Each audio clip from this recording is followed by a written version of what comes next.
Hello दोस्तों, आपका स्वागत है हमारे यूट्यूब चैनल पर। तो आज मैं आपको इस वीडियो में लिक्विड स्टेट के बारे में बताने वाली हूँ। तो अब से आने वाली जो वीडियो हमारी होगी वो लिक्विड स्टेट के बारे में होगी। तो चलिए हम इसे समझ लेते हैं कि लिक्विड स्टेट क्या है।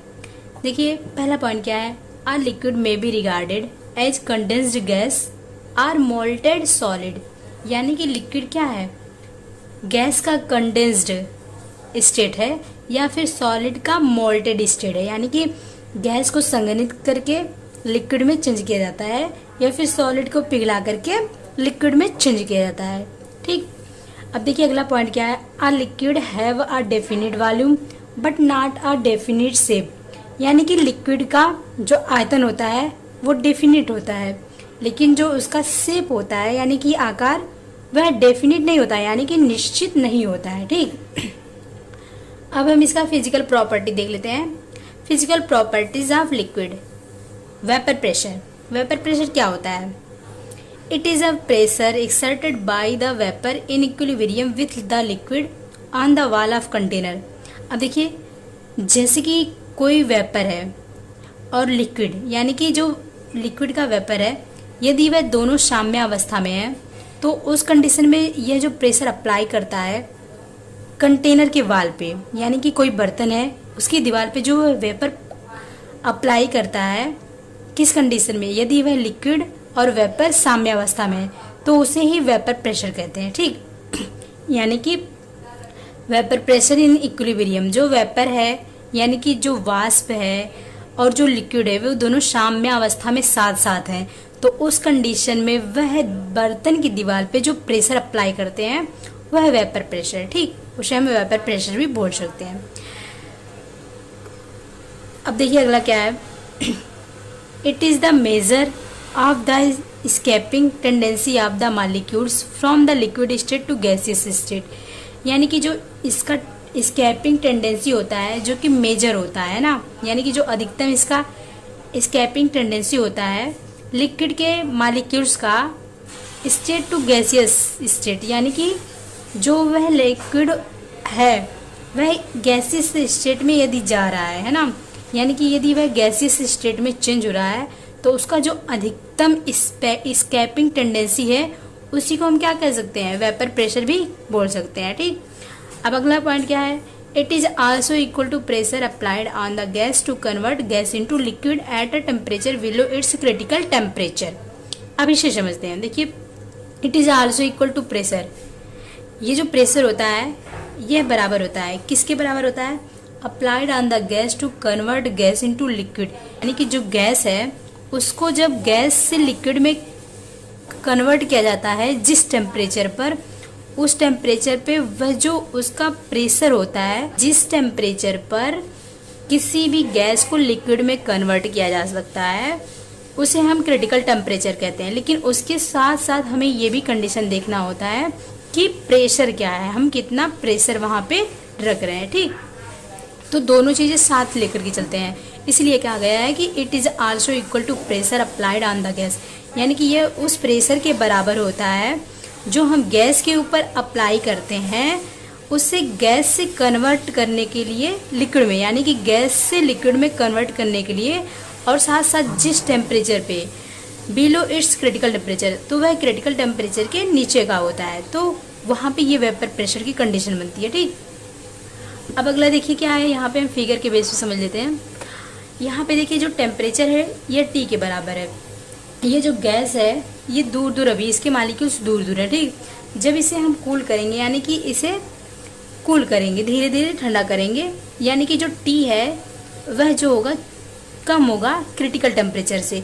जो हम टेम्परेचर यहाँ पे रखे हैं वह ज़्यादातर इससे कम होगा, यानी कि क्रिटिकल टेम्परेचर से कम होगा, तब यह वेपर में चेंज हो जाएगा, यानी कि वाष्प में चेंज होगा। अभी यह गैस है, अभी यह वाष्प में चेंज है, यानी कि वाष्प मतलब क्या होता है, लिक्विड और गैस का इक्विलिब्रियम स्टेट होता है वेपर। ठीक, अब देखिए जब और भी ज़्यादा हम प्रेशर को अप्लाई करेंगे तो वहाँ पे क्या होगा, तब वहाँ पे ये जो गैस है जो वेपर में यहाँ पे कन्वर्ट हुआ था वो लिक्विड में कन्वर्ट हो जाएगा और फिर वेपर में।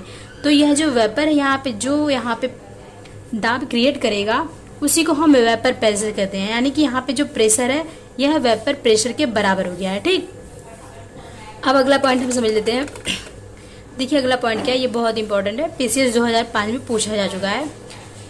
तो vapour pressure of liquid increases exponentially with rise in temperature up to critical point of liquid at the boiling point of liquid vapour pressure increases rapidly. यानी कि जो वेपर प्रेशर होता है, लिक्विड का जो वेपर प्रेशर होता है, जब वह बढ़ता है तो यानी कि वह टेम्परेचर भी बढ़ रहा है, यानी कि वह टेम्परेचर के साथ साथ लिक्विड का वेपर प्रेशर भी बढ़ता है, ठीक। लेकिन जैसे ही वह क्रिटिकल पॉइंट के ऊपर जाता है, यानी कि लिक्विड का जो क्रिटिकल पॉइंट है उसके ऊपर जैसे ही जाता है, तब वह जो लिक्विड है वह बॉयल करने स्टार्ट कर देता है, यानी कि बॉइलिंग पॉइंट ऑफ लिक्विड। तो वह लिक्विड का बॉइलिंग पॉइंट हो जाता है। एक तरीके से हम ये कह सकते हैं कि जो वेपर प्रेशर है वह टेम्परेचर के साथ साथ बढ़ता है, ठीक। लेकिन यदि टेम्परेचर जो है यह क्रिटिकल पॉइंट से जब ऊपर जाता है लिक्विड का, तो लिक्विड जो होता है वह बॉयल करना स्टार्ट करता है। अब उसी पॉइंट को हम क्या कहते हैं, लिक्विड का बॉइलिंग पॉइंट कहते हैं, ठीक। तो वहाँ पे क्या होगा, वहाँ पे जो वेपर प्रेशर होता है वह बहुत ही तेज़ी से बढ़ने लगता है, यानी कि वेपर प्रेशर बहुत ही तेज़ी से बढ़ने लगता है यदि क्रिटिकल पॉइंट से ऊपर हम टेम्परेचर को बढ़ाते हैं, ठीक। अब देखिए अगला पॉइंट क्या है, lowest vapour pressure of liquid correspond to triple point and highest vapour pressure of the liquid correspond to critical point. यानी कि यदि वेपर प्रेशर जो है वह लिक्विड का यदि लोवेस्ट है तो वह ट्रिपल पॉइंट को करेस्पॉन्ड करता है, ट्रिपल पॉइंट से है, ठीक।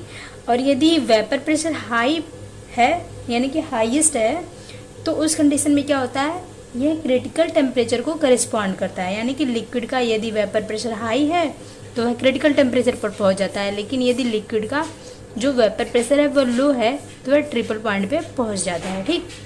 अब देखिए अगला क्या है, if we assume that vapour behave like ideal gas then pressure of the vapour is given by.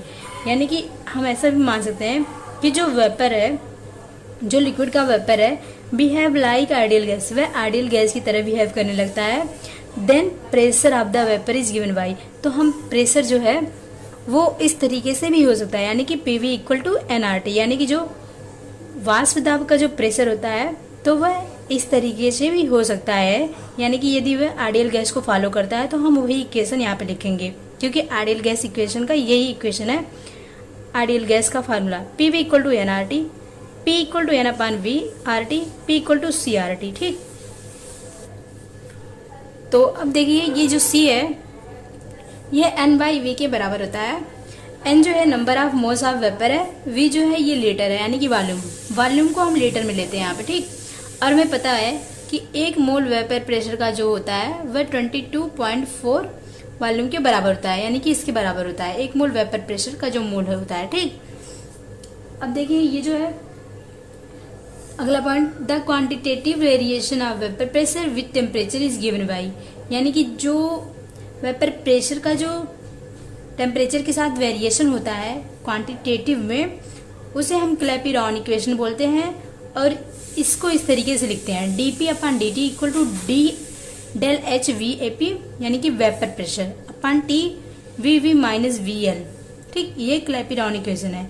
अब अगला जो हमारा आता है ये है variation of vapour pressure with temperature, यानी कि टेम्परेचर के साथ जो वेपर प्रेशर का वेरिएशन है। यहाँ पे क्वांटिटेटिव था, यहाँ पे क्वांटिटेटिव टर्म नहीं है, ये चीज़ हमें ध्यान देना है।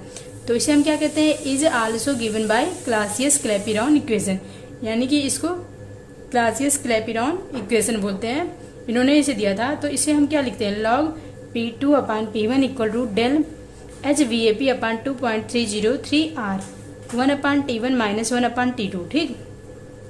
अब अगला क्या है, evaporation is a surface phenomenon increases in surface or increases the rate of evaporation and hence vapor pressure also increases। यानी कि यदि सरफेस इंक्रीज कर रहा है तो इवेपोरेशन इंक्रीज करेगा।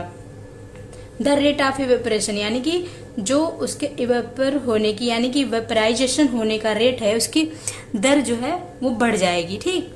तो इस तरीके से हम इसे सरफेस फिनोमिना भी कहते हैं। तो आशा करती हूँ दोस्तों आपको फिजिकल प्रॉपर्टी ऑफ लिक्विड के बारे में अच्छे से समझ में आ गया होगा और वेपर प्रेशर क्या होता है और ये किन किन चीज़ों पे डिपेंड करता है।